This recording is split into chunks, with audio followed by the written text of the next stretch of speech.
जो मेन बात है। उसके पहले गढ़चिरौली के सुरजागढ़ से कुछ लोग यहां पर आए हैं। वो पिछले 300 दिन से आंदोलन कर रहे हैं। वो पवार साहब को निवेदन देने के लिए आए हैं। मैं पवार साहब से विनती करता हूं कि उनका निवेदन स्वीकार करें और उसमें कोई हल निकाल दें। ये बहुत जरूरी है। कारीगर क्षेत्रों में सिविल वॉर की परिस्थितियों को निर्माण कर रही है। जैसे मणिपुर में आदिवासियों को मारा, अब 5वीं अनुसूची के क्षेत्र के आदिवासियों को मारा जाएगा। आप लोग क्या करोगे? कैसे बचोगे? किस तरीके से बचोगे आप? एक गढ़चिरौली का सुरजागढ़ प्रकल्प जिसको ग्राम सभा की मान्यता नहीं है, वहां के बच्चों को लैट्रिन भी होती है तो लाल होती है। 100 किलोमीटर तक वहां पर परिंदा दिखाई नहीं दे रहा है। पर्यावरण विभाग चुप है, जिसको आप एनजीटी बोलते हैं, वो चुपचाप है। वहां का कलेक्ट्रेट चुपचाप है, वन विभाग चुपचाप है और सब तमाशा देख रहे हैं। गढ़चिरौली में उत्खनन हो रहा है सुरजागढ़ में, वहां के लोग चिल्ला रहे हैं। पिछले इतने दिनों से यानी 100-200 दिनों से वो लोग बैठे हैं, कोई सरकार उनसे बात करने नहीं जा रही है। यही हाल यहां के भी होंगे सह्याद्री के। ये सह्याद्री के पहाड़ दिखाई नहीं देंगे, यहां दो ही लोग दिखाई देंगे। एक तरफ भगे हुए आदिवासी, उधर सेना और कॉर्पोरेट घराने के लोग यहां पर उत्खनन का काम करेंगे।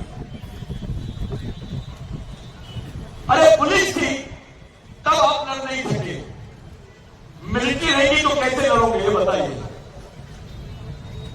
कैसे बचोगे जब आपको गोलियां मारी जाएंगी? आप क्या करोगे? कौन सा एफआईआर जाओगे? कहां पर लूटोगे? सुप्रीम कोर्ट के जजेस की रिपोर्ट है कि जो अन्याय अत्याचार सेना ने कही है वहां के आगे लोगों के साथ में, वो किसी ने नहीं किया। और ये ऐसे क्षेत्रों में ये सेना नहीं लगाना चाहिए। बावजूद उससे सरकार ने आदिवासी क्षेत्र में सेना लगाने का प्रावधान उस बिल में किया है। हम ये जो काला चबूतरा का आज हमने सम्मान समारोह रखा है, इसको अभी तक के आर्कियोलॉजिकल डिपार्टमेंट, एंथ्रोपोलॉजिकल डिपार्टमेंट ने मान्यता नहीं दिया। वहां गणपति का भी मंदिर है, उसको तीर्थ स्थल घोषित कर दिया।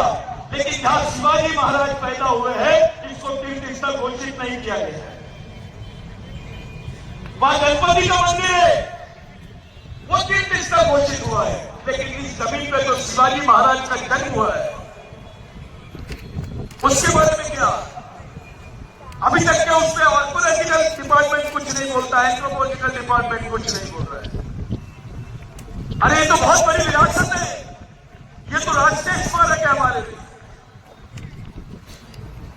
आदिवासियों का तो इतिहास है इस किले से जुड़ा हुआ।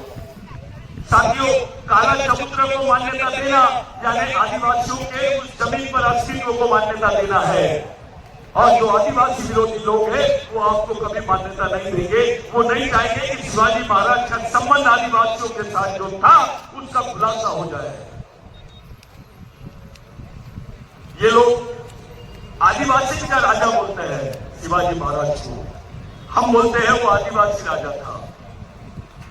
सेना आदिवासियों, जमीन आदिवासियों का, किला आदिवासियों का, और राजा शिवाजी बनाने का जो काम है, ये जो उदाहरण है केवल आपको सिमडेगा में दिखता है।